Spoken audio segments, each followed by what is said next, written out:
Hello there, welcome back to the Vaults Remastered. In today's episode, we're going to continue talking about Ahriman, a primordial in my game world known as the Vaults. And we're going to be looking specifically at his cult, a group known as the Heralds of Freedom. But we're going to do things a little bit different today. As you probably notice, I am a floating head, and that's because I had to make room for a guest that I wish to bring on today, one of my players. I'm going to have her help me explain this next session for you. And that is, how do you go about making your lore actionable, which is something I've discussed in a couple of my previous videos. If you've missed those, you got to like, you got to subscribe, you got to notify yourself with those little bell icons and things down there. But anyway, in a couple previous videos, I've talked about having a whole bunch of homebrewed lore for a cult or a faction or whatever it is you got, and you want this out to your players. And I gave you some ideas about how to do this through some plot type of activities, through NPC backstories. Well, today the premise is going to be, how do you create actionable lore and actually act on it through role play, through your PCs, through their backstories that they have, specifically through downtime and leveling up is what we're going to do. So in my previous game, my players in one of my Tuesday night session, they went from level 0, which is where we all started, as just some refugees trying to survive. And they reached a secure sanctuary place. They decided to become adventurers to continue in their quest to help these refugees. And they've reached level 1, so they need to train up. They need to get those class abilities and all that stuff. So what I wanted to do is video record that process with Alex. And she is playing a character by the name of Nesni, who is a cleric who is, you guessed it, a member of the cult of Ahriman. She wishes to become one of these Harbingers of Freedom. So that's the idea. That's the cool. That's the fun. Hopefully, this will be interesting and cool for you. And give me a second while I go ahead and bring Alex in. I'll let her introduce herself. Her character, we'll talk about that for a little bit, and then we're going to go ahead and try to have a live action role play, just a one-on-one session with her character and some NPCs that's going to introduce the cult and its specific little nuances. So be right back. 1 minute with Alex. All right, welcome back. Here is Alex as promised. Hello. Alex, thank you for coming in tonight for our special little session that I just teased everybody with. A little bit about Alex. She and I have been playing together for about 18 months now. She originally joined my D&D 5e game probably about midway through that campaign, with a really cool character, really awesome story, backstory, and don't want to spoil too much, but events that character involved herself in and unleashed are one of the fabled cataclysms that I have mentioned in my previous videos, that led to this Pathfinder remastered version of the game. So that character lives on and lives on in one of the relics that one of my Thursday players has actually picked up, which is that's a whole nother story. But anyway, Alex, if you could or wouldn't mind, is just kind of explain, or introduce yourself. How long you been playing, what do you play, what do you do, whatever you want to talk about, and then we'll talk about your character. The floor is yours. Yeah, so uh, I've been playing RPGs in general for about 8 years now. I started off playing Pathfinder, switched into D&D 5e. I'm excited to be going back to Pathfinder. I played in a couple of one-shots with your group, and I'm excited to bring my Pathfinder character into a full-length campaign. Um, so speaking of my Pathfinder character, her name is Nesni. She is an Orog, or sort of like a abyssal magmatic-y orc.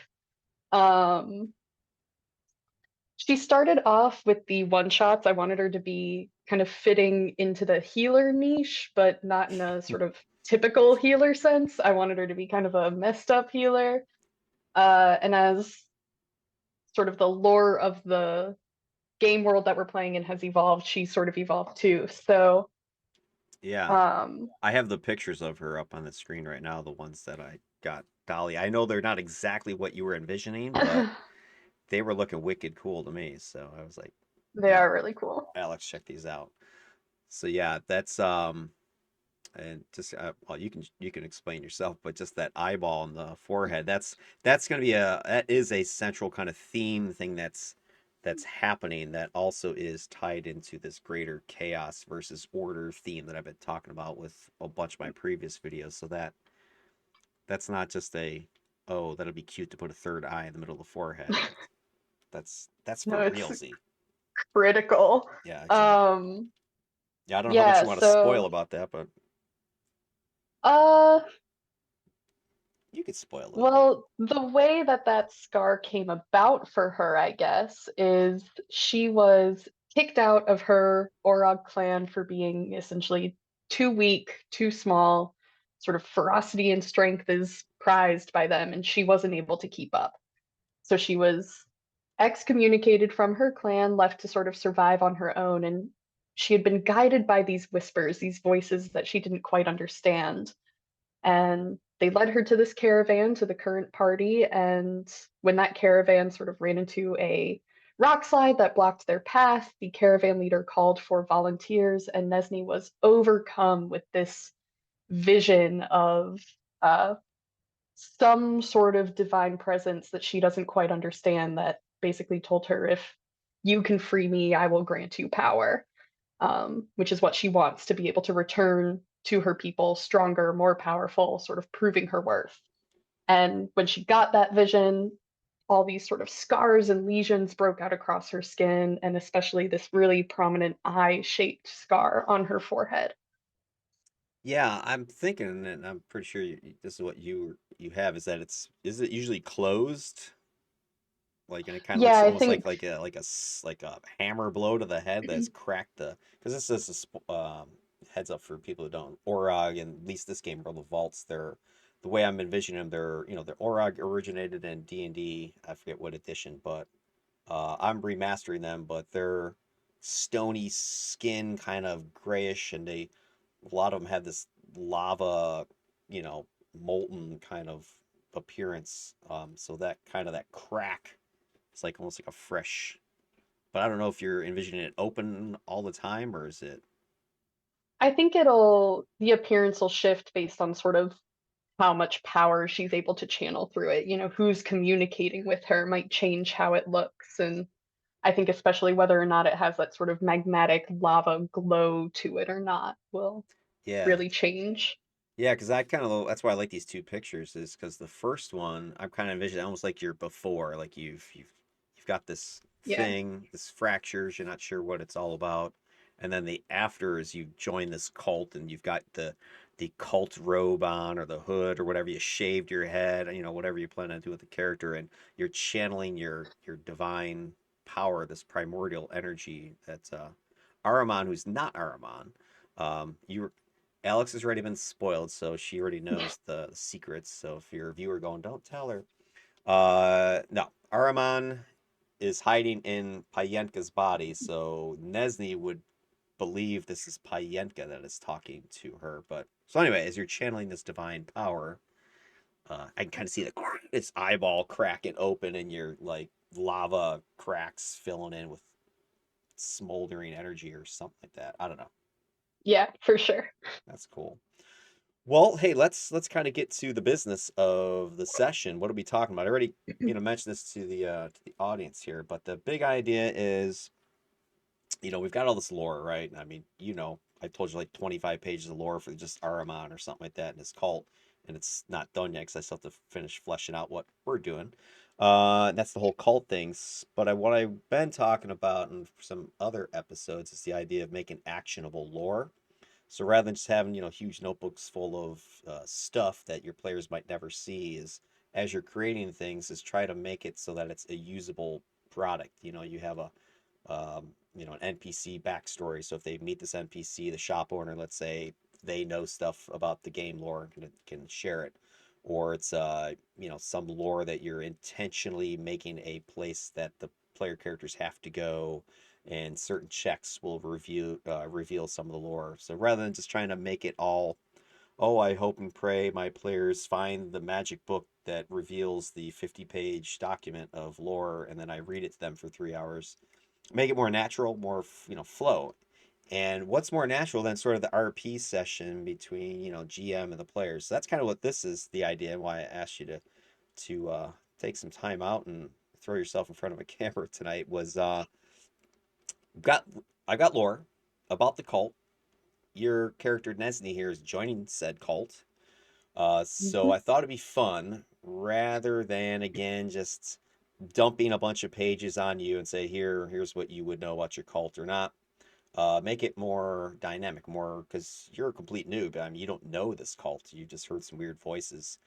So how would you find out more? So playing this more naturally through this RP session, and would be obviously this is a one-on-one, and it's something else I mentioned in one of the previous videos I did. I think it was about the pitfalls of homebrew, whatever, one of those. But one of the ideas is having like these one-on-one sessions to build your story even more beyond trying to dump lore in the whole party, and the other four people are snoring away because they're like, who cares.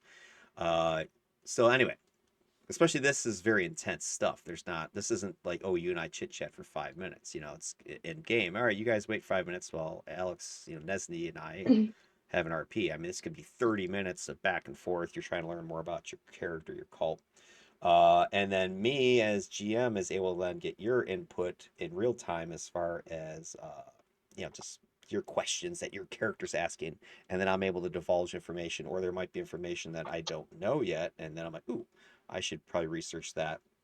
Or the other thing I like to do is have your guys' characters influence the game a lot. I mean, Nesney's probably a great example of that because the original version of the Primordial, that was kind of Miska, which was basically like a Lolth analog, and Miska is like an old, D&D, the Wolf Spider, serve the Queen of Chaos, blah blah blah. I think it was maybe a Greyhawk, creation way back in the day, and then Lolth, of course, the Drow.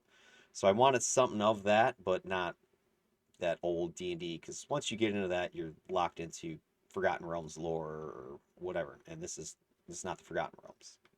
So anyway, a lot of the stuff you've been giving me with Nesney has really kind of generated what we're looking at tonight. So that'll continue just as we talk.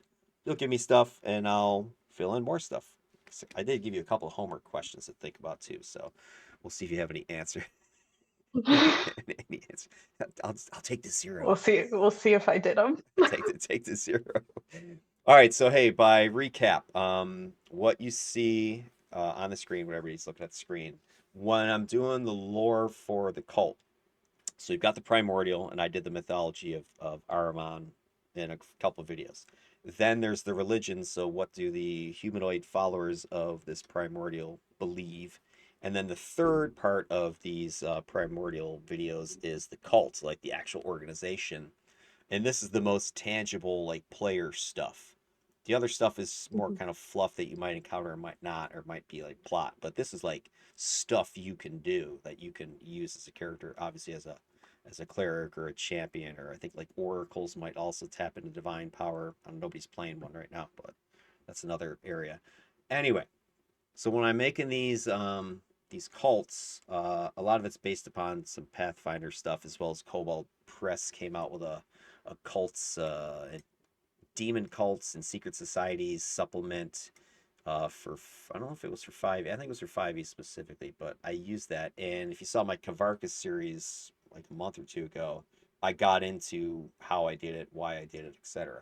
But what you're seeing here is just my bullet list of what I do, and I actually tweaked this a little bit about 10 minutes before we started videoing this. But there's 3 sections: the canon, the identity of the cult, beliefs, goals, rituals. There's the organization, and there's the politics. I did tweak resources down to politics, and then I added mobility or progression to the organization stuff.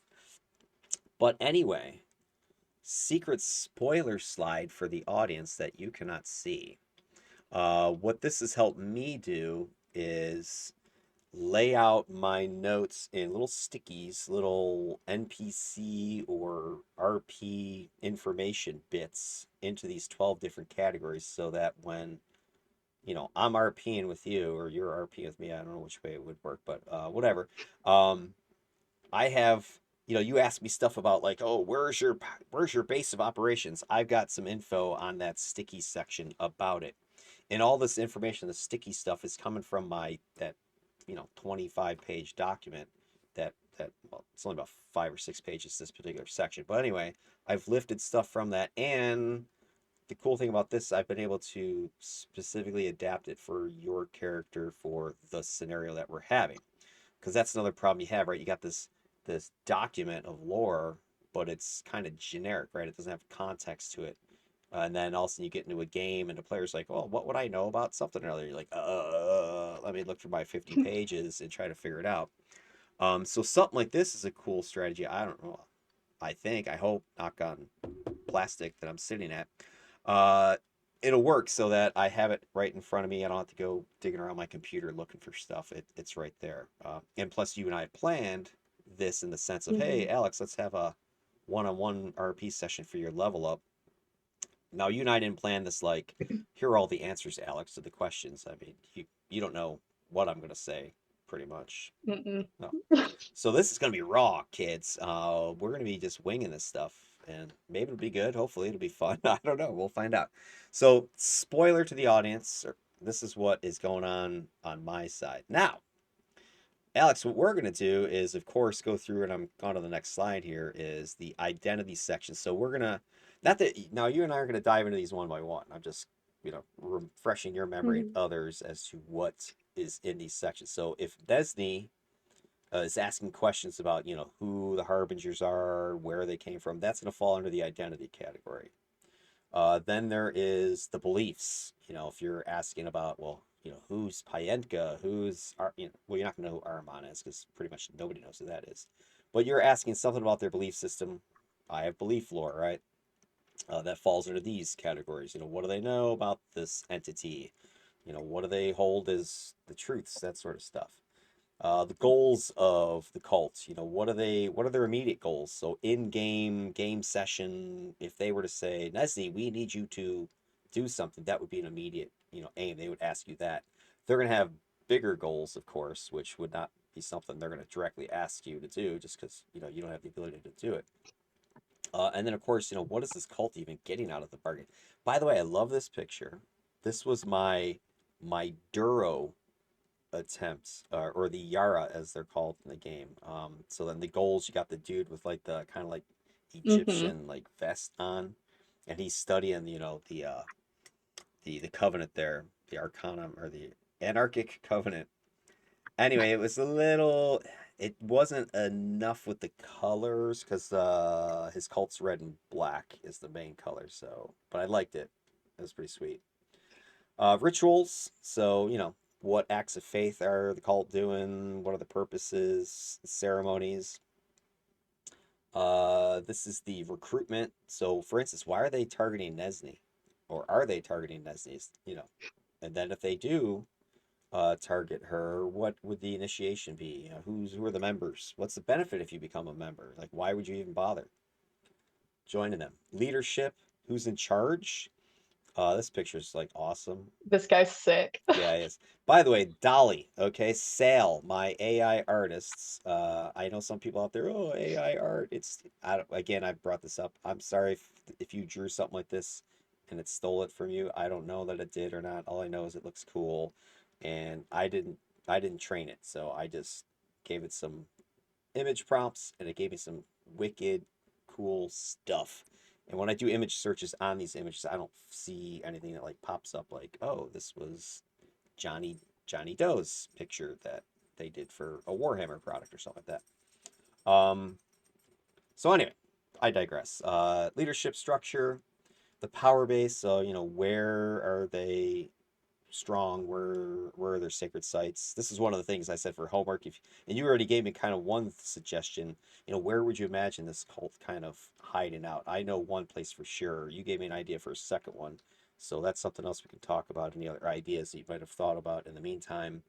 Mobility. This is the new one that I just added. That's how do you move up or down in this cult? Can you get excommunicated or executed? I mean, what happens if you fail? What are the levels, divisions as you move up and down? How long do you have to serve? That sort of stuff. Is this a lifetime commitment? Does it take 2 days to get a promotion? What happens? And then gets into the last chunk, and that's that political stuff. So perception, what does the general, population out there who knows about the cult think about them? Do they hate them, love them, afraid of them, etc.? Resources, I moved this down here from the original middle section there. I thought it fits a little bit better with their sort of just their politics stuff. What do they have, as not just resources like money, but maybe they got, clout. So they might be able to blackmail, let's say. So what are those types of resources, not just how many swords they have. Then allies. This is going to be very game world specific. And of course, rivalries, enemies, people that they're competing with. So those are our topics, right? This is our 12 points program that we will cover as much or as little as we cover during this little session here. So other than that, I think we're ready to go if you're ready to go. Yeah. All right, so cool. All right, so I have, and I'll give the backstory a little bit for everybody else so they know what's going on, just to set the scene. So Nesney, as Alex said, and I have your picture, your characters up again in case you wonder what slide I'm sitting on. But Nesney, as Alex said, was a volunteer for the refugees. I had mentioned this in a couple of previous videos. And by the way, if you keep going, what previous videos? You need to like, you need to subscribe, you need to notify. That's why you don't know what previous videos I'm talking about. I got a whole ton of them. But anyway, Nesney, volunteer spirit. I'll help you. I'll help you refugees survive. All the characters were just level 0 refugees. They only had their ancestry and they only had their background, and that was it. They didn't have class jack. They barely had any equipment, no weapons. But they, volunteered, stepped forward for various reasons. Alex explained Nesney's reasons. They then successfully, in quotes, completed that mission, survived maybe. But out of it, they recovered a sack of relics that has potential game affecting stuff in it. And Nesney has claimed one of these items. Did you describe your item yet to the audience? What did you pick up? Um, I did not, but what I picked up is an ancient looking skull held together with sort of metal fixtures and these really sinewy leather straps with strange runes or letters etched into them that I don't quite understand Yeah, yet. I don't know if I have a picture right off the top of my list here that I could show, but I've shown it in a previous video, the different relics. So there's a skull and things wicked. So uh, not the little baby skull you see on the right hand image, but like a full size, humanoid skull. All right, so you grab that skull. It also starts whispering to you, adding to the voices in your head. Your Hmm. party arrives at a safe sanctuary place known as Gemheart, which is a sacred location that the Oread, the stony, in D&D terms, the Earth Genasi. So they are like geniekin. They're the stony ones, and also the metallic ones. Because Pathfinder has gone ahead and thrown me a curveball, Alex. I don't know if you know, but in Rage of Elements that came out right before the remaster, they added 2 more elements, and metal was one of them. So my metallic Oread are no longer Oread. I think they're Talos or something like Talos something. No, they have a whole new name. I'm not messing with it yet, but just FYI. FYI. Anyway, thanks, Paizo. So you guys got to Gemheart, the sacred place, the Oread, and you're still part of this caravan, this refugees, but you've signed on as guards. And the caravan leader has offered each of you a chance to, train and become good guards and whatever adventurers essentially, or what we call in the game delvers.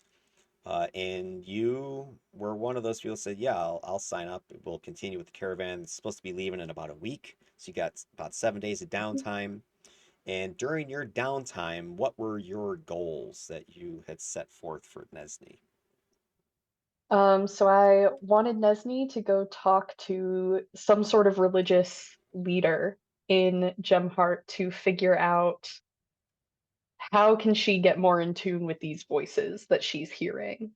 Um, Part of why she got cast out from her clan was she told the shaman of the clan, "Hey, I'm hearing these voices," and they weren't able to help her channel them in a meaningful way. So she's still looking for that meaning, that reasoning, like, why am I hearing this? Who is this that's speaking to me? So she went to go seek out kind of the undertaker Yeah. of the community, feeling like that would probably be the person most receptive to the weirdness Yeah, I was that's just looked going up his on. name. Karenick was his name.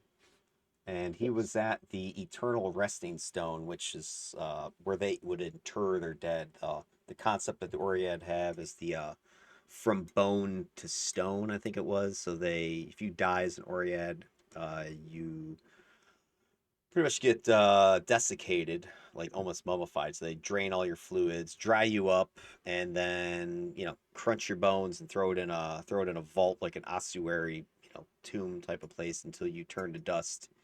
Ashes to ashes, dust to dust. But from bone to stone is what they would conceive, and then once you're back to stone, you'll eventually be reborn as another Oread because they are of the earth. But yeah, And she also felt that maybe Kernick could help her figure out what the heck this skull is all about, since it seems to have some weird preservation techniques that have been used on it. yeah, for sure. Okay. All right, so that is where, and I think was that the second day you were there or the first day of training that you went to see That was him? the second day because the first day I went around to every like blacksmith and leather worker who would talk to me to be to Okay. ask them about the skull, and that didn't work well. All right, cool. Yeah, that's what I jotted down because I'm sort of just getting the scene set up as how many days. So first day, you were, going around trying to figure out stuff just with the different craftsmen and stuff. And then the second day, you went to the Eternal Resting Stone, met with Karenick, and was asking about the skull and the voices and stuff. And he was actually quite receptive to you, as I recall. And he was very open and sharing because at first, he thought, well, who are you? But as you were asking about, dead and bones and the dead talking to you. He felt like, ooh, almost like a kindred spirit, somebody else who understands. It's kind of the vibe you were getting. All right, so from there, I guess we can kind of get into our official RP, just kind of set the stage for everybody else who may be watching right now. So this then would have happened. So just again, for everybody else, this didn't really happen in the game because we were doing all this other stuff, all the different players. But Nesney, this did happen for her in the game, if that makes sense. So while you were talking to Karenick at some point, because I think you might have gone with I can't remember the other character. Was two of you were there at the same time, and you were asking about stuff, or was it just you at that point? It was just me and Kernick because Okay. the Eternal Resting Stone is one of their sacred sites, Okay. so they don't let too many people in. Okay. Yeah, I couldn't remember if it was Stars' character had gone with you too. Okay. So anyway, you met with Karenick, and I think he at one point when you guys were wrapping that up, he had said you should listen to the dead. You should listen to the spirits. Don't ignore them. They know stuff. Essentially, is what he'd said. So as part of that, pre that see you later comment that he made, it would have been he would have taken you or shown you, as he's talking about the dead and how, yes, you should definitely listen to these voices, the spirits, you're not mad at all, that, there's information that they can tell you. He would have guided you to the one of the meditation chambers within the Eternal Resting Stone and, coached you on how to just focus your thoughts and you're just listening to this to the skull, and then he would have left you maybe some candles are burning and just some stone stacks, like whatever you want to call, I don't know what those things they'll call, little stone stacks Little with, cairns. yeah, yeah, there you go, Karen, that's why he's called Karenick. So you're in there with this thing, and I kind of up to you. Would you have been just kind of swimming in voices or not getting much at first? Um, hmm. I think maybe a little bit swimming because she's had, the skull whispering to her, these other voices whispering to her. At one point, she encountered the Orth, the Shardmine that was talking in her head. Um, so I think maybe she's had a lot of voices in her head recently and is working on tuning those out Okay. to really focus on one of them. Okay, so you're sitting in this dimly lit chamber. You're trying to focus. It's eerily silent around you, but you keep hearing voices, and it's not just one. There's two, three, four. You're not even sure how many are talking to you at this point. Just otherworldly whispers and stuff. But after some, focus, some of the coaching you'd gotten from Karadec, you're able to finally just channel in on that skull. Like you've got like a candle burning behind it, and you're just like, he's like, Nessie, you must focus on the flames and just block out everything else. And after an hour, probably, you finally start to hear just that skull's whispering in your ears, and it's just this. But then you hear within the whispering,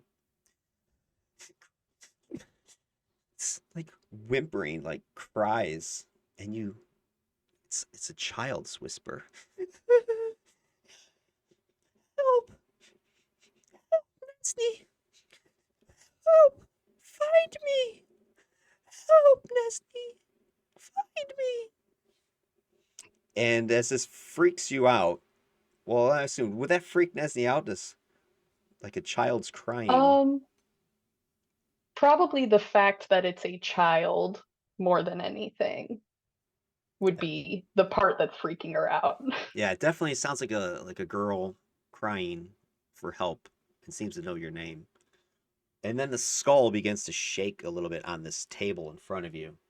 And you watch as it, because it was pretty pristine aside from the staples and the leather straps and stuff, but it begins to discolor slowly, as if that bleaching that had been done to it is like the bone is starting to deteriorate and just going to crumble away, just kind of turn yellower and browner.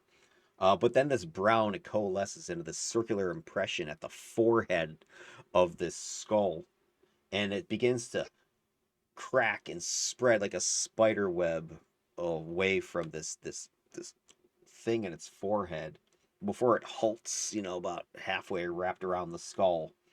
And then you see this little, like, almost like a chick popping out of an egg. This little something starts knocking a hole in that skull's forehead.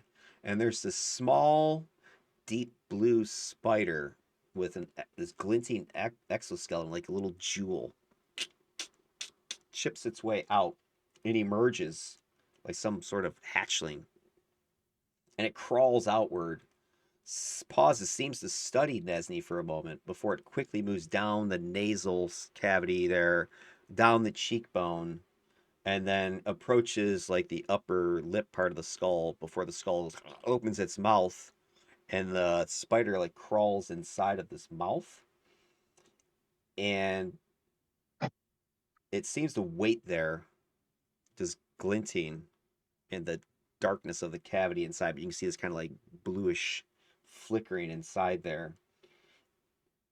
And you see its little mandibles just kind of slowly moving in the depths inside of there. And the whispers begin again, but this time they seem to be coming from directly inside of the skull where that spider just went. And you hear, I am here, here, claim me if you're ready. What does Nesney do? I think she's gonna lean in closer, trying to figure out, is this the skull or the spider? And she'd maybe ask, who is there? I Who's am here. waiting? Yeah, you definitely hear it's coming from the mouth where that, and you see the little spider's little mandibles. I am here. Claim me if you are ready. And it seems to be that same kind of almost childlike voice. She'll hold her hand out to the mouth of the skull and see if the spider maybe crawls out into her hand. It just keeps. Claim me if you are ready.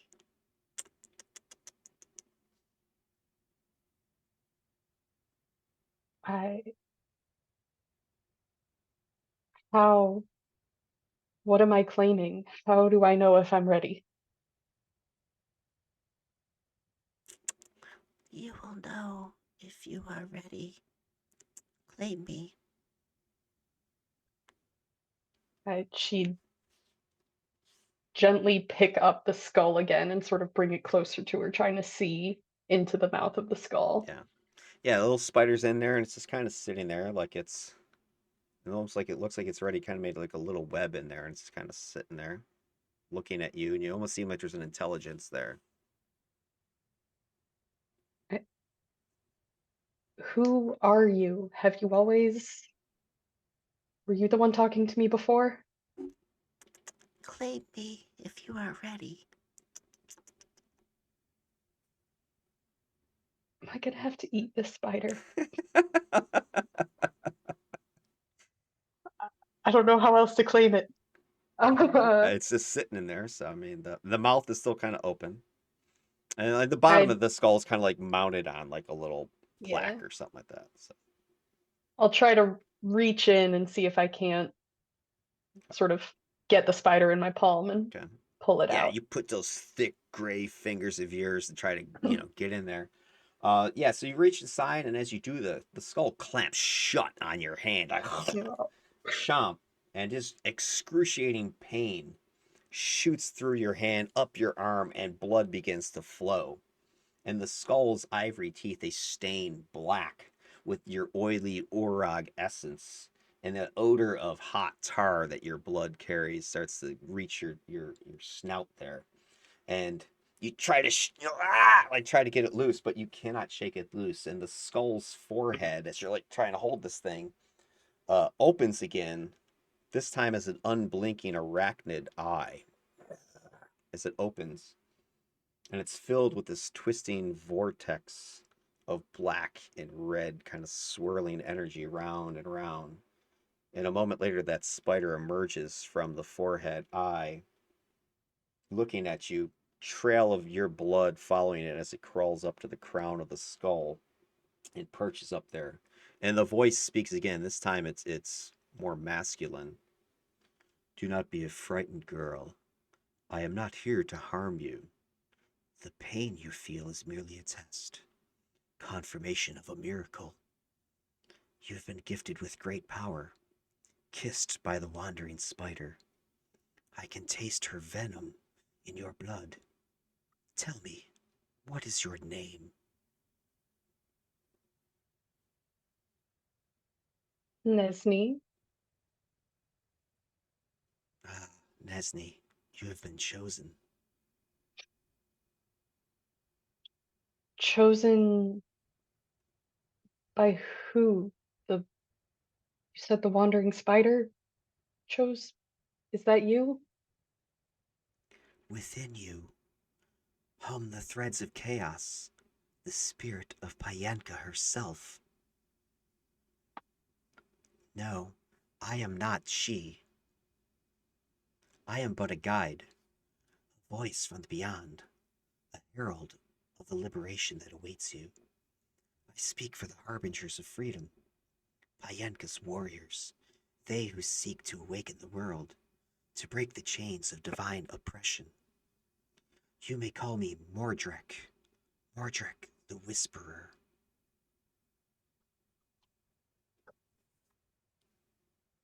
The harbingers, like the ones that we met before who were trying to get the relics, who said that I had Payanka's kiss.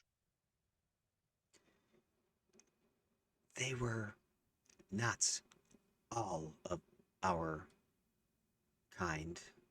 That is a tale that requires more time than we have right now. I can say that we follow the web, the path of Payenka, the wandering spider, the world shaker, the brood child, the great liberator. She teaches us to embrace chaos, to see the beauty in its uncertainty, and the power in its unpredictability.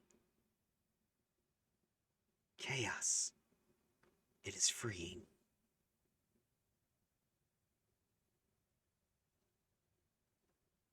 Yes, one of the other people that we met in that temple called me Chaos Spawn. Yes, they are of our order, but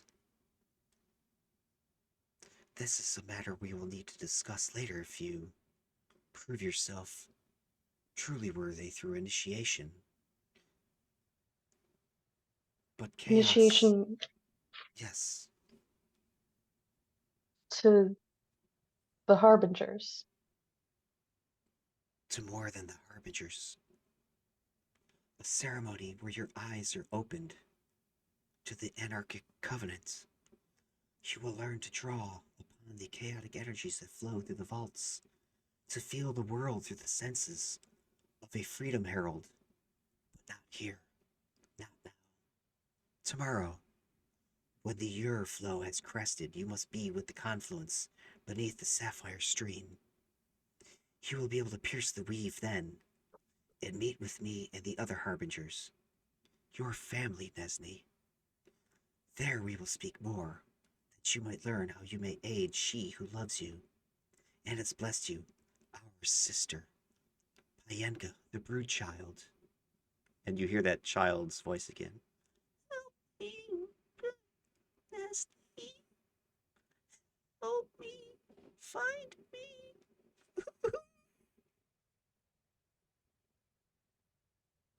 I Confluence, chaos, indoctrination. What does it all mean? What do you mean, the confluence and piercing the weave?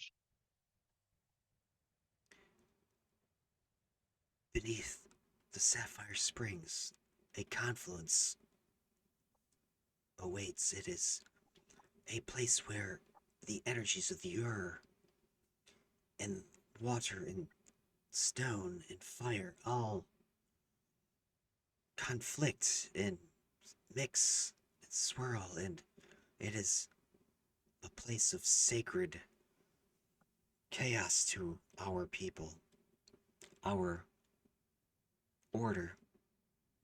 There you will learn more. You will be able to pierce the weave and speak to me directly. The Anarchic Covenant, however, I must warn you, is not for the faint of heart, sister. But know this, the mark upon your forehead is not a mere coincidence. It is a sign of your destiny, a call from Payenka herself. You have heard her calls. You feel her pain. You have a role in the grand weave, a role only you can fulfill.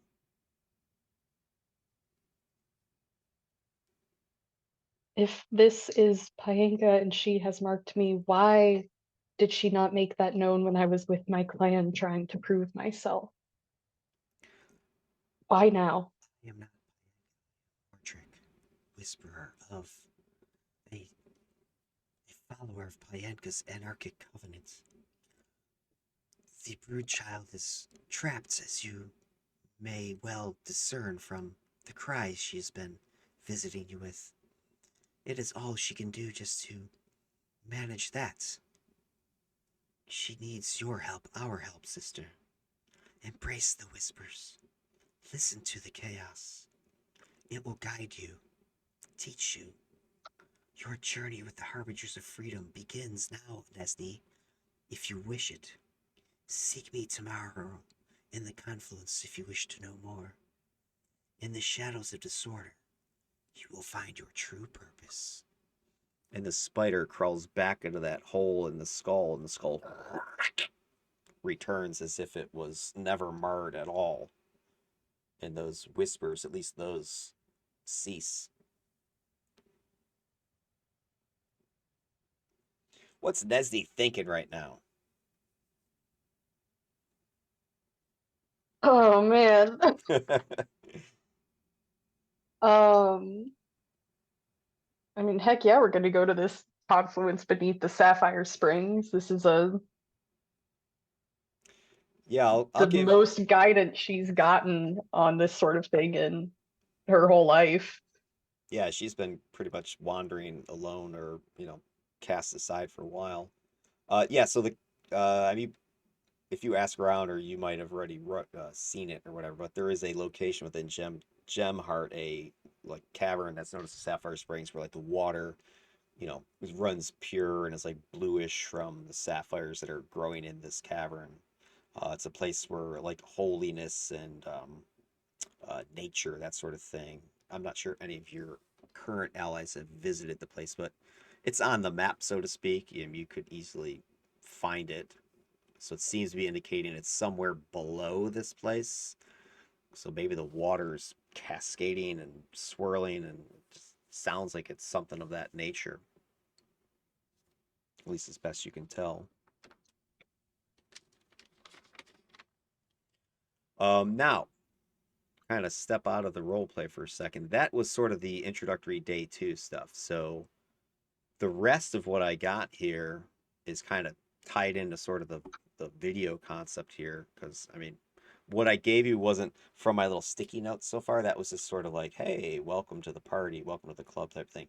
So with day three, I forget exactly what you had done with Nesney, but at some point you would head down, I presume, to where you're directed after getting some, asking around a little bit, to Yeah, find day this three place.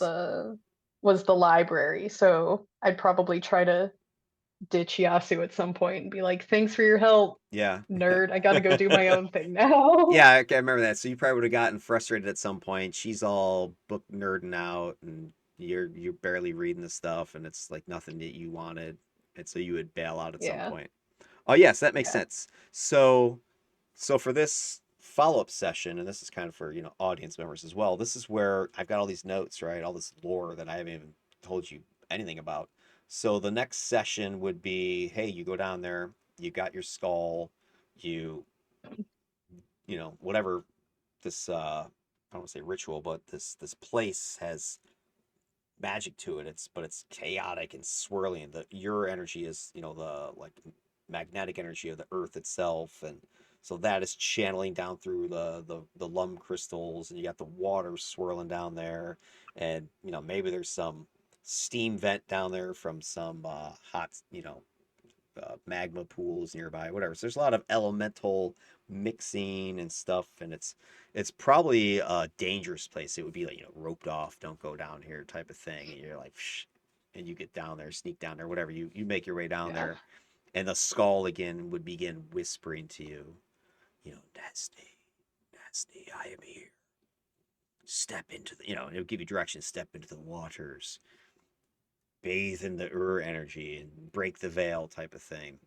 And that would reveal uh, Mordrek and a couple of other folks in the background. And those were the three images I sent you through Discord. And maybe I can even pull them up for the folks at home. Let me pause the video real quick while I pull up these things, and then we'll show these to the viewers. 1 second, everybody. All right, I've got the pictures. So here are the three, and you would see these people, Nesney, kind of. So picture Nesney's in this chaotic swirling, the water and the energy and steam, whatever, right? All this chaotic elemental energy swirling in this area. It's danger, off limits. Don't come down here. You went down there anyway. The skulls talk to you. It tells you to, speak some magic words or whatever. You do this thing, or maybe more of your blood needs to go into the mouth of the skull. Yeah, kind of like that. More of the blood in the mouth of the skull. You need to feed it some of that payenka kiss that you've got. And so these shimmering images would appear like in the cascading water. You would see three prominent images, not super clear, but just kind of like translucent. But this is what they would look like. You've got the middle. Well, I'll give you their names as we kind of. So the middle guy would be the one that you hear whispering. He would introduce himself as, I am Mordred, the Whisperer. I am what some would call the leader of the Harbingers, but we're all equals. The only difference amongst us is our mastery of the threads of chaos. this? And he points to what appears to be a drow woman, old though, but its eyes aglow and kind of like energy crackling around here. Is Silthra. She is void touched. And then gestures to this massive hulk of a dude to his other side, kind of standing behind him. Maybe he was Oriad. Maybe he was one of those Goliaths, although I'm calling them Vesic, I think is going to be their name, remaster name. Big dude, but he looks like he is just kind of crackling with different energy, and you see almost like his form is like kind of deforming and reforming and looks just messed up. And he says this is Grolm, and Grolm, I believe, has a title as well. Let me tell you what Grolm. Oh man, I gotta find my Grolm. Grolm the somebody or another. Well, I'll give it to you later. It'll probably pop in my head. He doesn't look like he's being held together too well. Let's just put it that way. He's kind of form is shifting, but not like, oh, look at me, I'm a fox. Stuff is and energy is just crackling out of this guy. Like he looks like he's gonna blow up maybe. So anyway, the three of them are kind of in a what appears to be perhaps in the background, kind of see maybe some like library books or something like that. You can't really tell exactly what it is, but he introduces himself as Mordrek. So at this point, you're kind of free to interrogate or ask what questions you want, and this is where I'm going to try to use my little sticky notes to sort of role play and go with wherever you're interested in is Nesney. Like, what does she want to know at this point as these guys would meet with her? And I do have sort of a plan of where ultimately you're going to go, but kind of want to leave it up to you to sort of ask where your interest would lie. Okay. I'm so curious about Grom. I think Nesney would ask first. You want to ask about How Grom? have Go ahead. No, we're gonna save Grom for later. uh, how have you been reaching me? Were you who I was hearing before, or have you been in the skull? Or Mordric would say that I am but one of many voices I believe you are hearing. I only became aware of you when, and he would reference your encounter in the temple, when, forgetting the name of that. Laridrel, I think. Yeah, Lyriel or whatever. Larynga, something like that. Yeah, I gotta look up my own NPC names. When that I think it was the Orth guy. When he alerted me to your sign, to your symbol, I then was able to use my magic to trace it. And you can see he has a very similar print on his forehead as well. You're kind of having a hard time figuring out exactly ancestry. Is he, he's not a like Morshael. He's maybe Dark Cool, but no. Is he maybe a Kalini but there are some of the Kalini that are able to resist the light.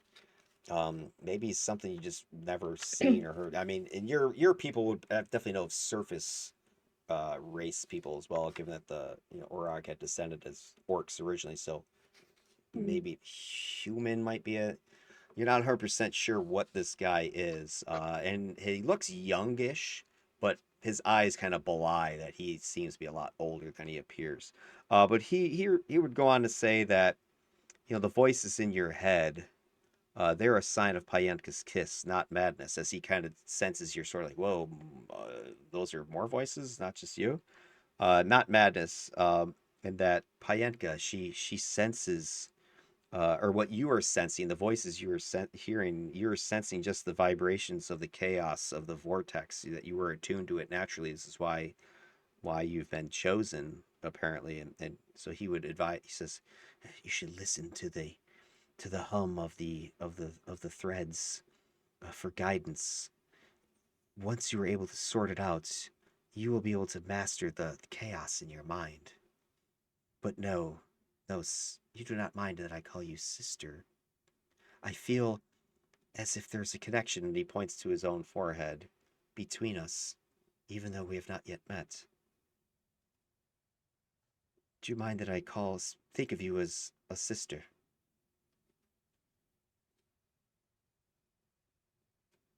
No, I earlier you said that this order could be like a family. Indeed, we are. Grolm is a brother to me, and Silthra, a sister. And Grolm, more like mother, grandmother. And you kind of see Silthra just sort of like flares, and like this dark energy kind of. And then Mordric. We tease one another just like family. But I sense you do not have much of a family, Nesni. You have been misunderstood, I think. Like, we three have been misunderstood.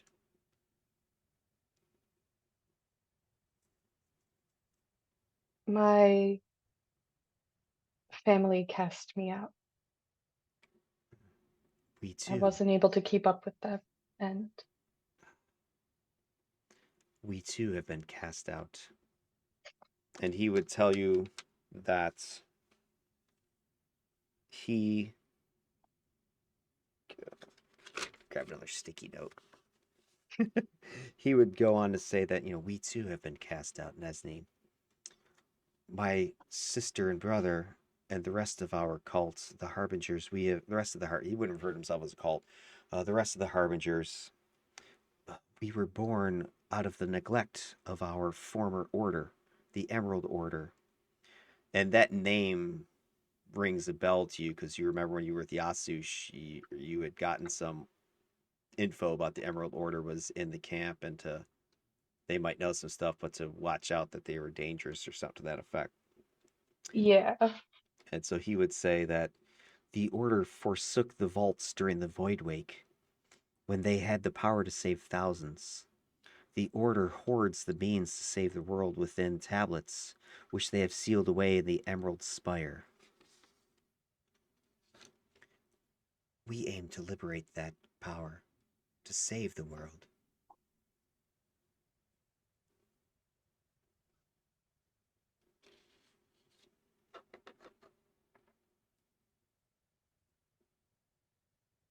Um,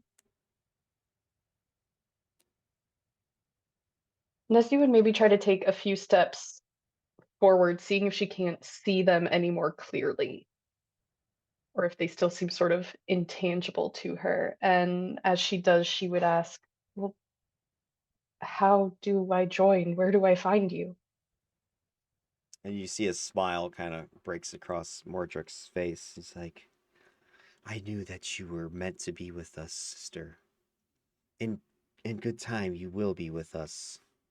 But first, there is an initiation process you must go through in order to.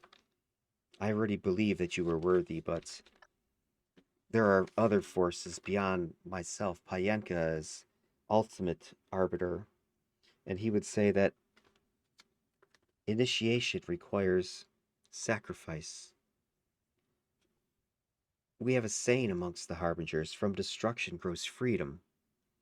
The essence of chaos must be released from the confines of order.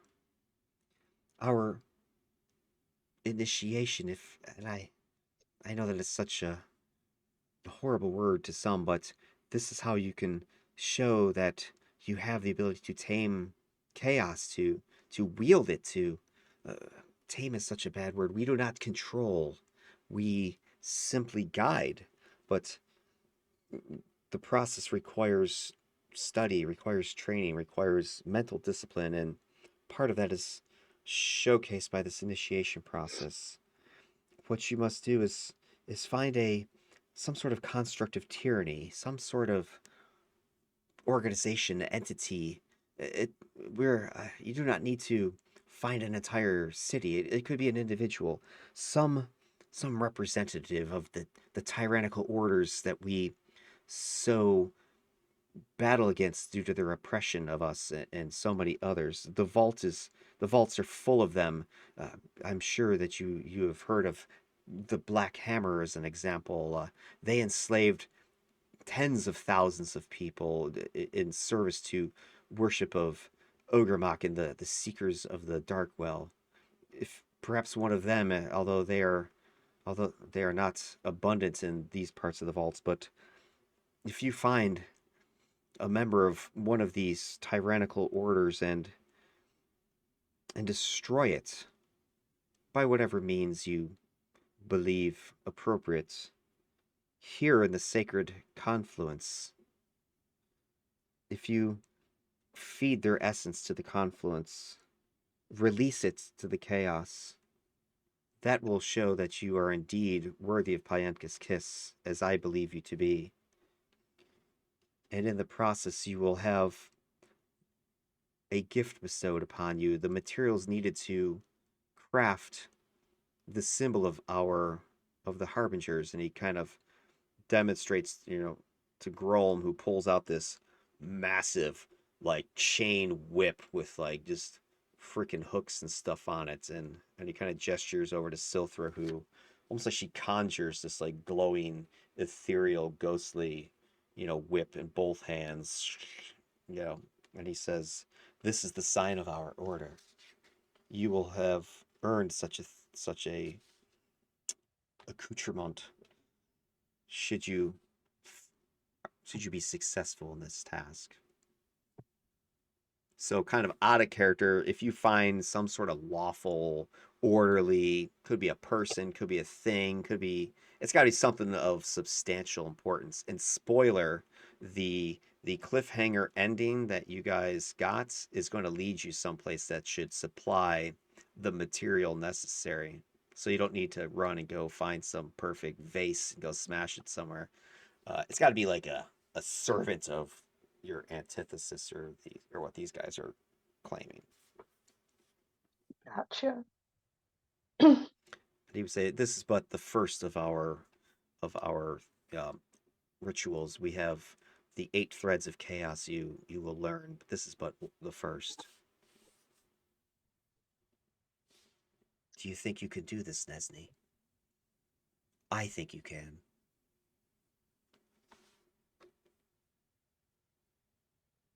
How would I make this vessel of tyranny trust me? Would they not see? And she sort of gestures to the whole thing on Yeah. her face. You hear Grom laugh. "I told you she wasn't up to it." "Convince them." And it's Silthra, "Child,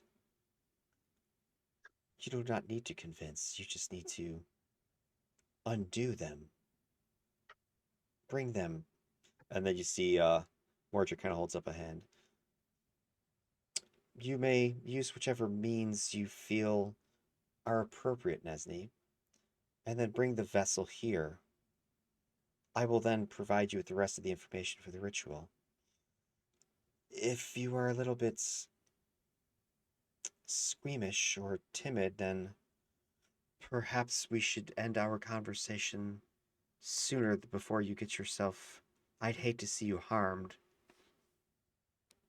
But Squeamish won't be a problem. yes, yes, And we do need to sometimes perform deeds that we do not wish to, but must perform. And the vessel you choose, they should of course be deserving. They must be a tyrannical, oppressive thing. Otherwise, you will not get the proper essence. It must be pure and brought to conversion here, to the chaos, the confluence.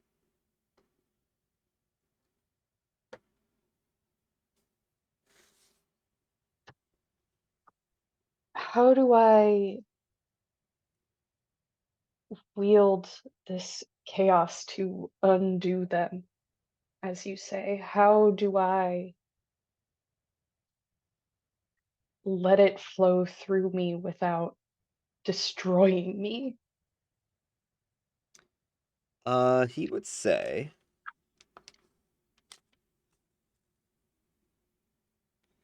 He says you already possess the ability. I have tasted it in the venom in your blood.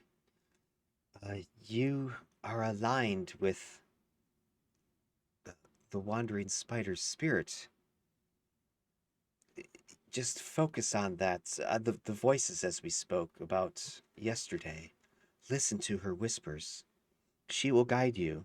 You must attune yourself to listening to her voice. It may be difficult at first, but if you can, I know that you have begun practicing focusing with the Oriad. I would continue with those types of mental training. It will become easier. And truth be told, Nesni, if you are insufficient at control, the chaos will burn you up, and you will be no more. And that is perhaps the way of it. There are no guarantees in this life, Nesni. I think you know this. But there is chance, there is hope, there is possibility. This is what the gods have robbed from us. They have taken away our choices, enslaved us. This is what we must liberate.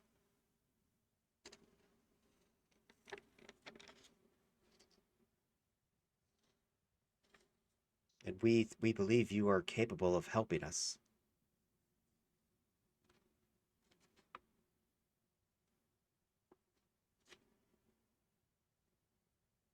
But what do you stand to gain? I mean, I bring forth some, tyrannical power here, sacrifice them to whatever chaos, confluence, vortex thing this is. What do you get out of it? What does Priyanka get out of it? You see Silver kind of whisper to Mordrek in his ear, and he kind of nods. He says, Silver believes you are ready for more information, although I am hesitant to overwhelm you with too much, but I believe her counsel is wise. And he would reveal that, the Harbingers, that they seek to take these tablets he mentioned from the Emerald Order, and that these tablets have the magic needed to open a place called the Netherweft, where Payenka is imprisoned, and that if they can free Payenka, she has the wisdom to defeat the gods, to free the world from tyranny itself. And they believe that you are the one who can. He hesitates to use the word the chosen one, but he says that he believes you're the one who can enter the Netherweft, partially because you have been kissed by its power. And he again gestures to his forehead and yours, and he says, in addition, you bear one of the keys, the skull that you have. That and the others, we do not know exactly which one is necessary. There are many. You have come into possession of one, as have your colleagues, and he kind of notices you kind of like perking. Is like, no need to worry. We are not going to attempt to take them from you. Payenka must have chosen you on purpose, and you have attuned to these things. We will observe. That was our wish in the first place, was to just to observe the relics, to determine which is the correct one that can grant access to the Netherweft. The relics, these keys, some we believe are aligned with our beliefs, others with the forces of tyranny and an oppressive structure. Which one is which is indiscernible. Uh, we would need to bond with them and un. I, the unlock perhaps their abilities, their powers, their truth. These keys, they were born of the void wake. They were captured the energy of chaos, of order at the time of the void wake's creation, or the void wake's release. These multiple cataclysms that have rocked the vaults. Everything is in flux, as the order is collapsing, and in the vacuum, freedom and liberation awaits. But I believe you are the one who has the ability to enter the Netherweft and find the brood child. Free Payenka.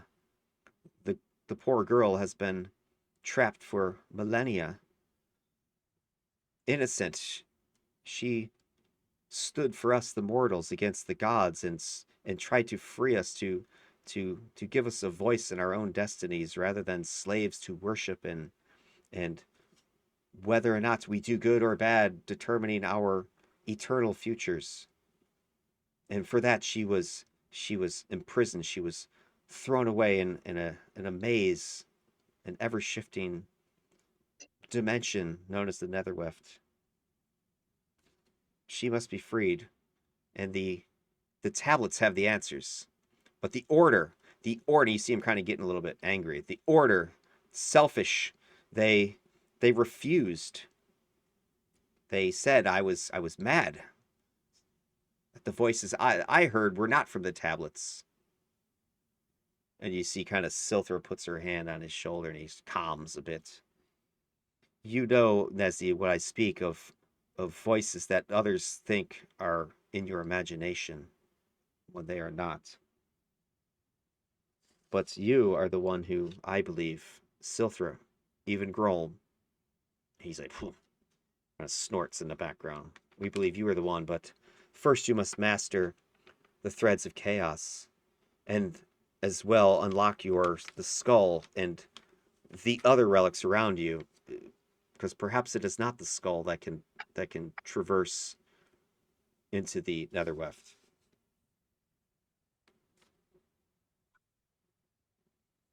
So when I find this vessel and I bring them here, that's when I will see you again. Yes, I will be whispering as often as I can. And of course, this whole time he's pretty much just speaking in a whisper. You always have to kind of strain to hear what he's saying. He's a soft-spoken man. Are there harbingers anywhere else?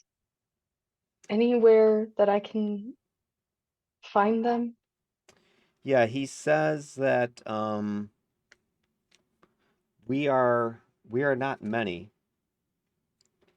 You have met Lyriel already, although he is not in the greatest of favors with the rest of us at this time. I must apologize for his mishandling of his meeting with you. He stepped beyond his mandate, although that is the way sometimes of our group. We are freedom fighters after all, but hiring those mercenaries to slay the mage and steal the relics was not what we had decided as a group. And then, as I hear, they attempted to slay you and the others. And she might kind of uh smirk a little bit at attempted to.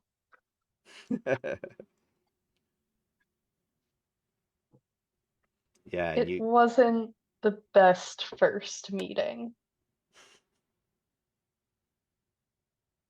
Yeah, so he says there are, aside from Lyrio, there are a handful of others. He would say that when he formed the Harbingers, there was about a dozen of them. They were original Emerald Order, and they were dissatisfied. They became disgruntled with the way the order handled the void wake and all the people dying. It did nothing about it, and they, you know, formed its own group.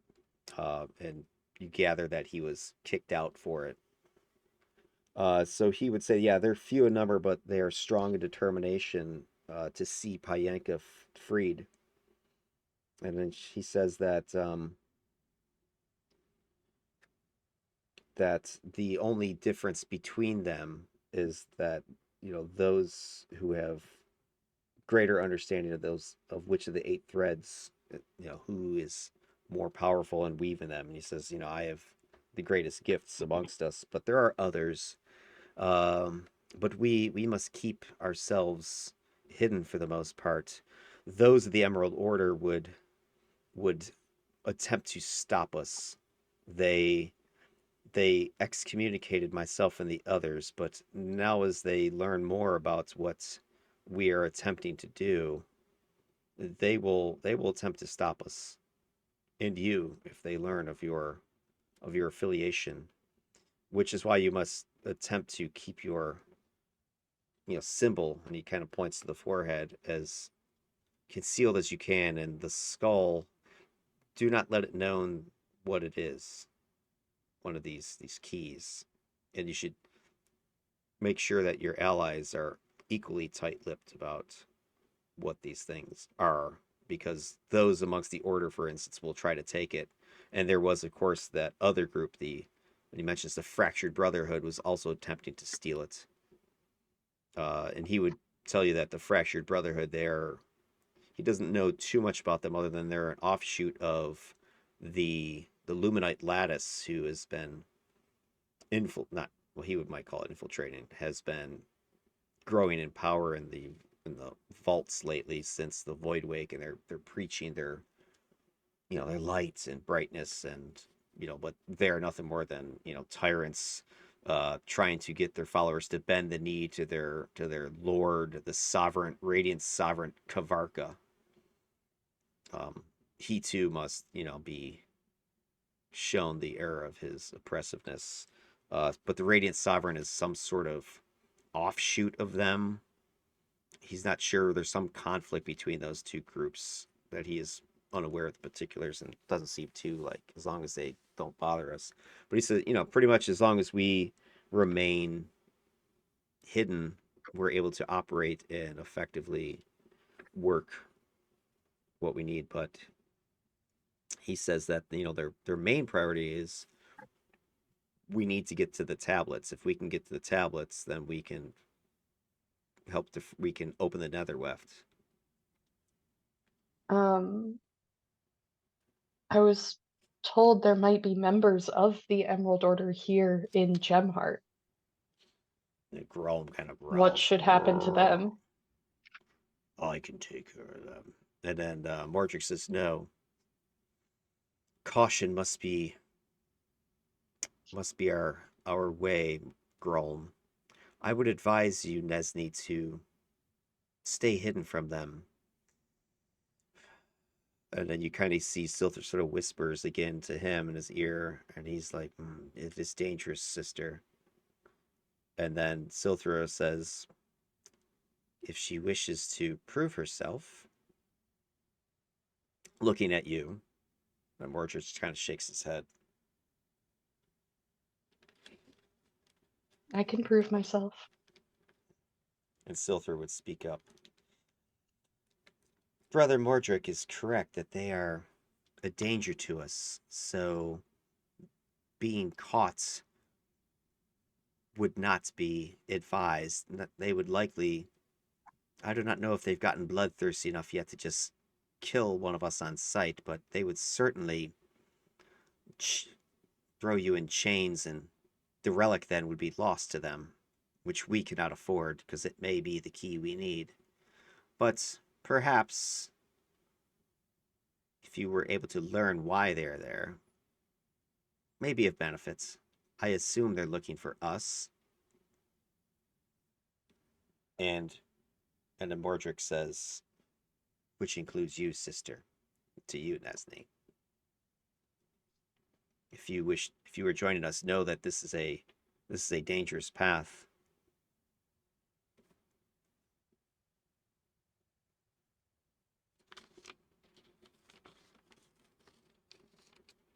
Doesn't seem more dangerous than walking this path alone. And he kind of reaches out towards you. Your pain, I sense it, Sister Nesney. You are not alone. We are here with you, the Harbingers. You are our family now. And Grome's like, as soon as she passes initiation, you mean? Grome. No, she is one of us. She will pass her initiation. She is the one. If you say so. And he's kind of, his face is distorting again as he's talking. I just say so. I want to make a snarky comment so bad, but I'm not going to. You know, I always got to throw an a-hole into the NPC mix. And when I pass my initiation, what then? Then you will come seek me out at Payentka's shrine. And this is where your homework kicks in. So do we have a name or Gosh. I think we're talking about a weaveling, some old weaveling place perhaps, or an active weaveling hideout. Yeah. So I think that's what I have penciled in. Something run by the weavelings somewhere else in these tunnels around there. hmm So name TBD. I wrote down Spider Temple, so I don't think that's The gonna Spider help. Temple. Yeah, there's some shrine to Payenka. Weavelings are involved. And he probably would suggest you have a weaveling amongst your allies. They will probably be able to guide you how to get here, Good. We're set. should he survive his trials. But he said, and he would, say, and it's vital that each of your party members survives, or at least their relics do not fall into the wrong hands. The keys, we must keep them close so that we can determine which one we need. Because in I order to, almost died for these relics once. I'll do it again. yes, and Lyriel is being punished for his poor decision making. The mercenaries, however, they have escaped our discipline, but it is no matter. They are not worth the effort to run down. We have greater tasks ahead of us. As I've said, we are not many, and each of us is important. But with each member we find, each blessed by Payenka's kiss, we grow stronger. But complete this task.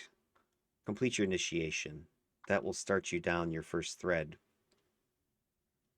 And then I will direct you where to come to meet me in the Spider Temple. It's a good name. Spider.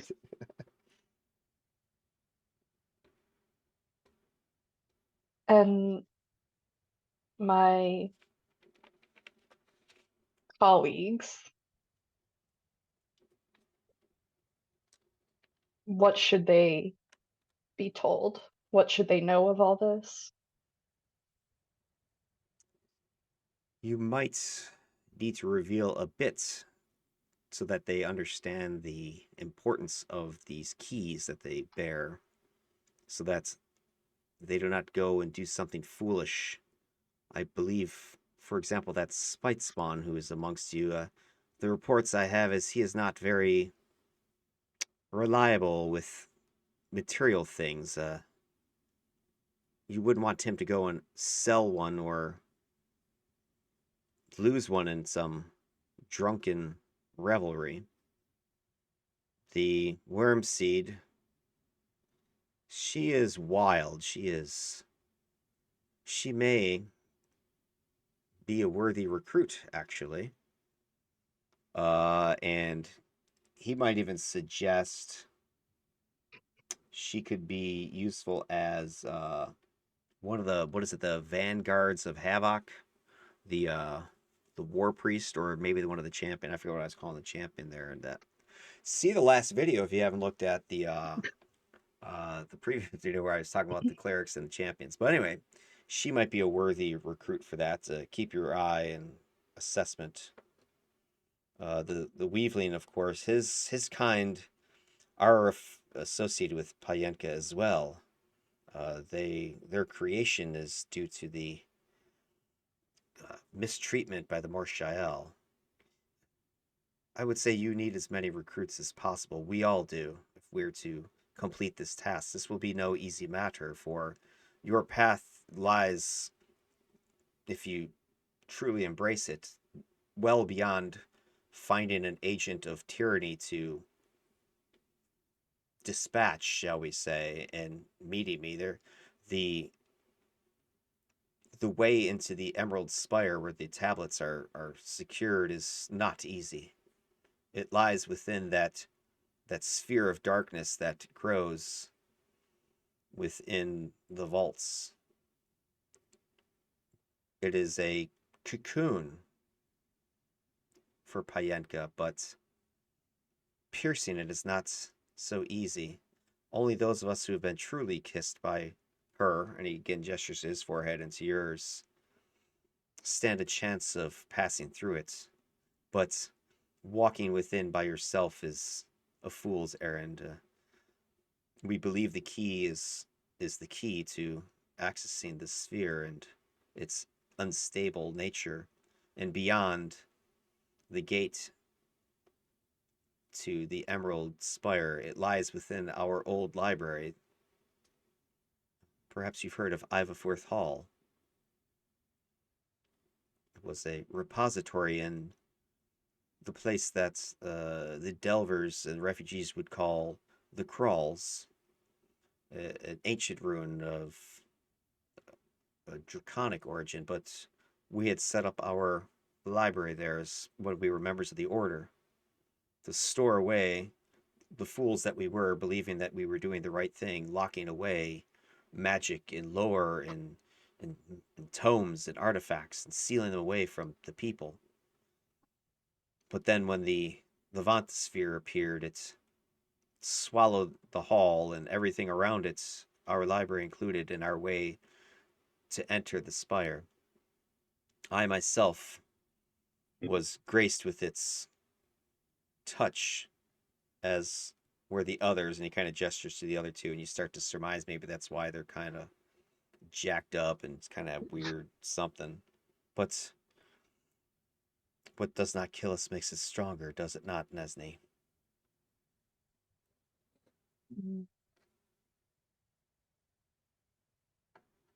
When I first got the skull, it showed me a library. Was that Indeed. No, that was not you? me. No, we do not know much about these keys, or these relics, as you call them. There is much mystery to us as to you, other than that they hold powers of chaos and order within them, which we do not know. Is it one, both? What degree? And is it swayed by the holder? I believe that they adapt and grow with those who bear them. But which one is the true key that we require is anyone's guess. And others there were in the other sack that Lyriel had acquired from you, but unfortunately he has lost them. We believe they have fallen into the hands of other refugees in your camp in Gemheart. Again, this is something he will answer for his mistakes, but I'm sure things will right themselves the way that the web weaves. But others have gone missing, truly missing. And perhaps one of those was the key. We're looking for those as well. We have some of our agents out trying to reacquire them. So long as we know where they are, all will be right.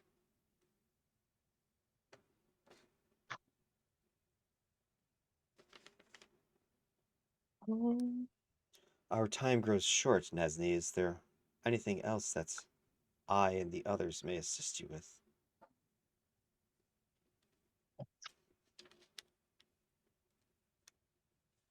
I've been frantically taking notes and I'm trying to look through.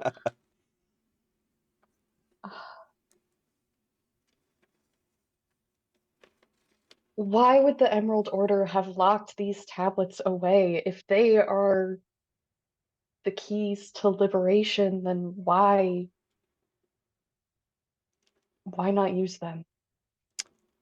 The order goes back to the time of the war between gods and then the subsequent war between gods and the primordials. They, as some of the early mortals, they felt that magic was to blame for these cataclysmic events that wiped nations from the worlds, that indeed destroyed worlds of the cosmos themselves. The magic of the gods, it was not meant for mortals. It was not meant to be in the hands of men and women to use such power, and the divinities accidentally left it behind when they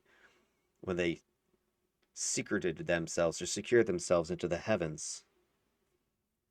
They feel it is their sworn duty to acquire it again, seal it away, so that none may ever attempt to break the worlds again or to slay entire nations with such power. They do not believe it is meant for us. They are fools. Who are they to decide who gets to wield magic or not? That is not the way the universe works. The universe is free.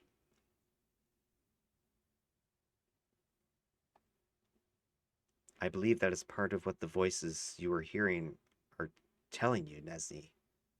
That you are hearing the strain, the distress of the world around you. The very elements scream out. Earth and fire and water and air and the metal and the the, the fungi, they are being bashed into blocks to make buildings and bottled into jars to fill our gullets. That is not the way that energy was meant to, the elements, the chaos, it was meant to be free and liberated. No, the order is wrong. The tablets themselves are an abomination.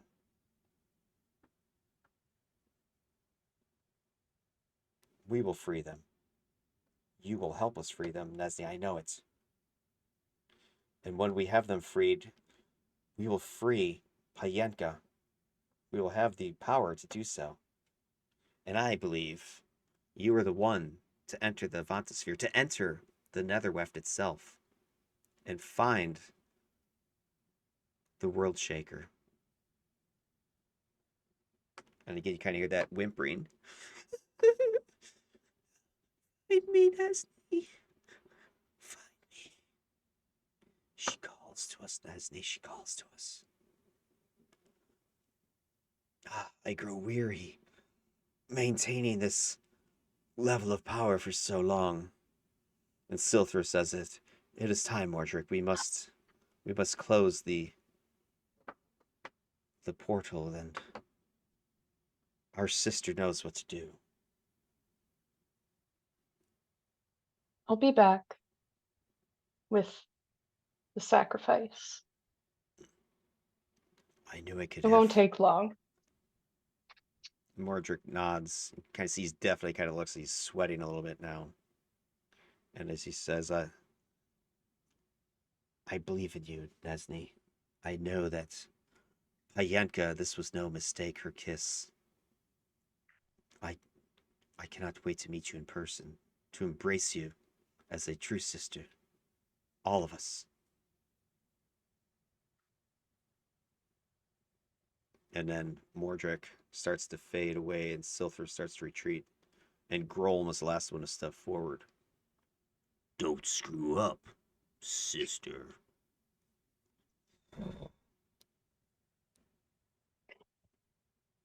And then this swirling TV set you were talking through closes. All right, so you got through a bunch of my stickies. 2, 4, 6, 8, 10, 11, 12, like 12 stickies. I don't want to say how many you didn't get Ooh. through, but got like 12 stickies. So hopefully, I mean, I don't know, you tell me, what do you think? Is that what's Nezzy's impression at this point, or what is Alex's take on Oh, we gotta go find some people to bring back to this confluence and figure out who's tyrannical enough to let me in. Yeah, Um, I'll have to come up with some way that you're going to be able to tell. It might be through the skull or something like that, that are just, because you don't want to be just snatching every freaking person on the street. Hey, what do you believe in? Come here. So there's got to be some way to get that info so that the video game glowing reticle or something like that yeah, they'll pops have a up. quest marker above their head, I'm sure. Um, no, I mean, I think she's been looking for this sense of belonging and this group that would accept her as she is, and the promise of more power and a greater purpose is very appealing to her. Oh yeah, yeah, for sure. Well, cool. Because I think, yeah, that was kind of what I was, well, obviously going for, because I know some of your character's backstory. So I used it, which, by the way, GMs out there, right? That's why, I preach this in a couple of videos, is that, your players make these backstories.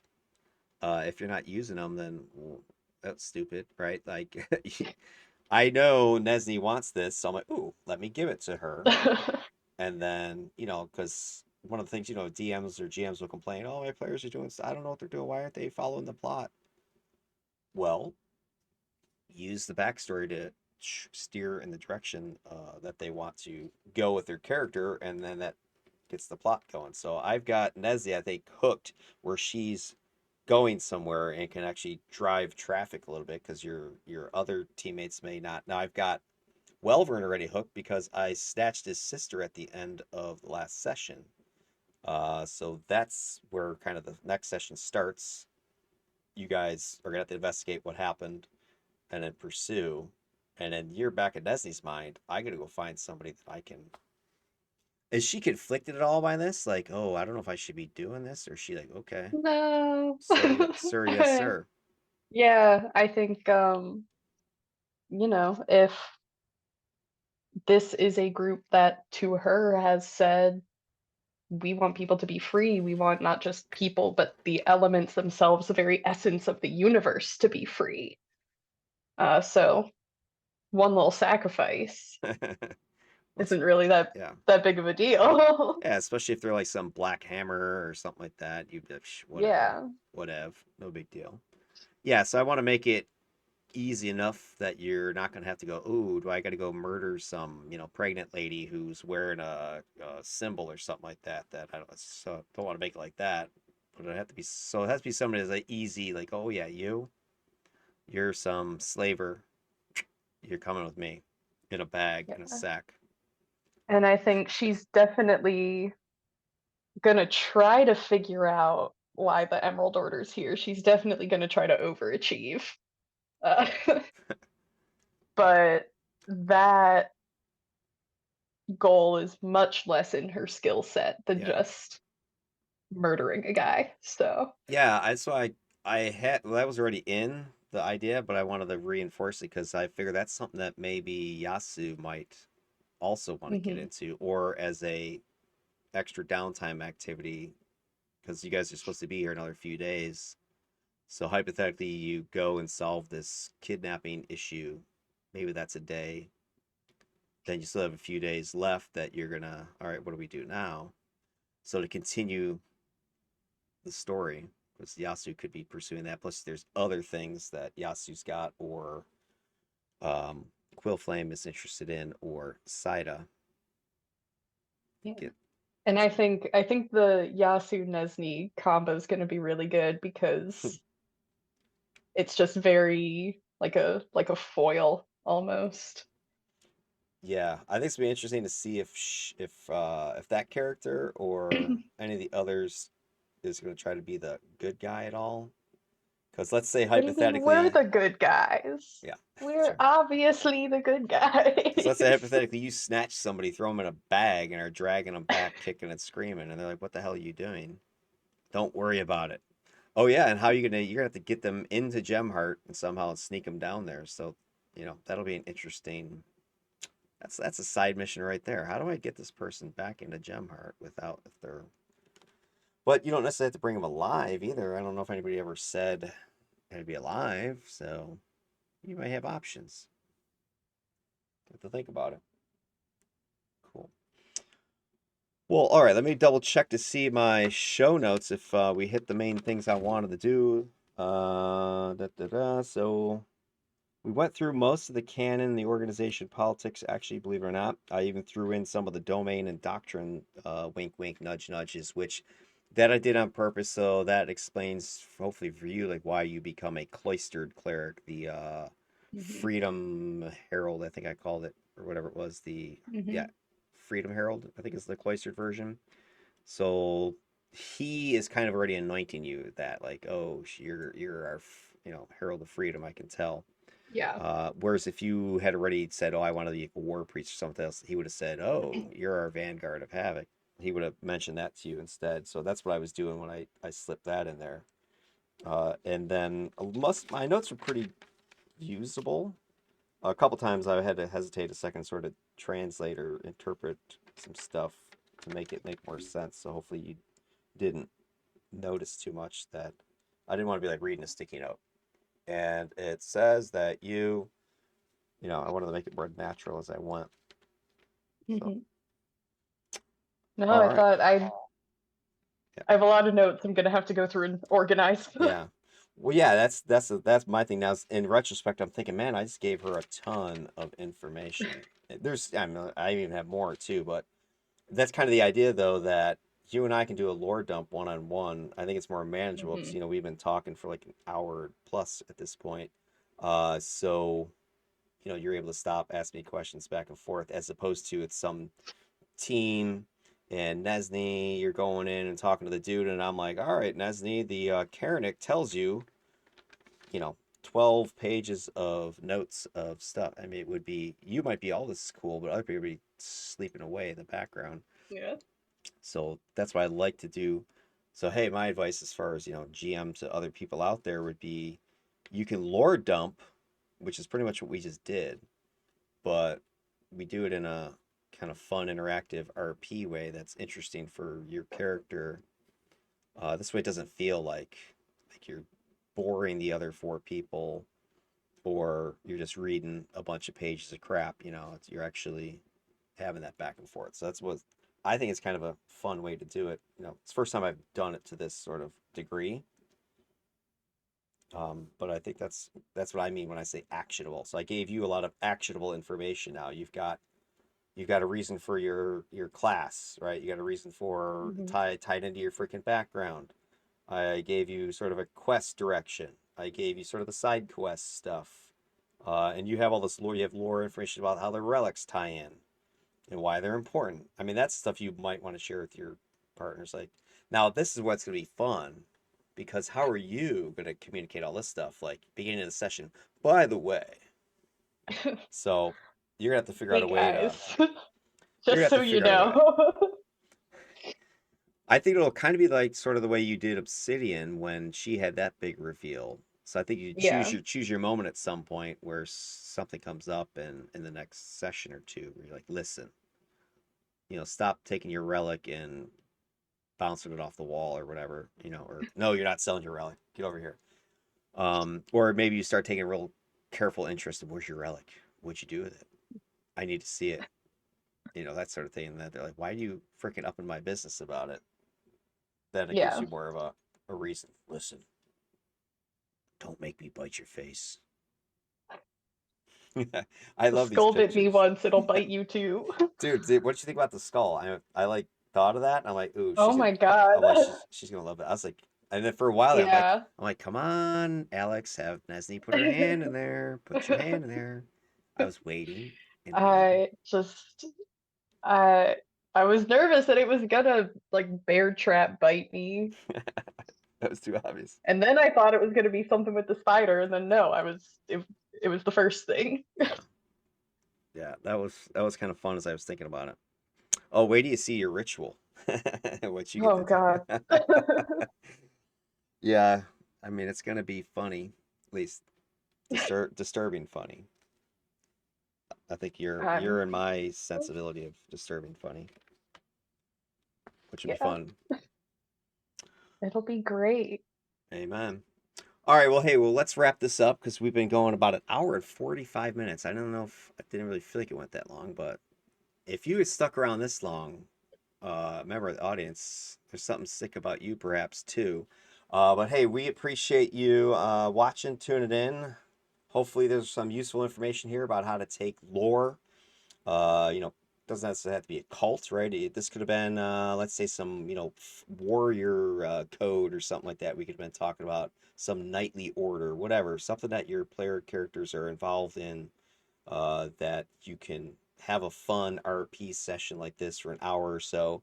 You can do a bunch of lore dump. You can give the players something to chew on, and then use that because now Alex, you got a bunch of stuff you can go talk to the other teammates about, and then gives you RP that you're able to share, rather than just, again, like a lore dump. And all right, Alex knows some crap about something and it doesn't get used. You've got tangible, usable, actionable stuff that would be smart to share with, depending on who it is and what degree. All right, any closing thoughts from you, Alex, that you wish to share with our patient, loving audience? I don't think so. I just have a lot to think about. There you go. Well, if you want to help Alex think about some stuff, comment down below. Let her know what you think she should be worried about, thinking about, or reminders. If you want to see more Alex stuff, or you want to see some of my other players, like the vid, subscribe, notify, comments, etc. Let us know what you want to do, what you're interested in, and we'll see if we can make it happen. In the meantime, have a good night. Alex, you have yourself a good night, good weekend. Thank you. You You're, too. you're welcome. All right. Peace out, guys. Take care. Bye.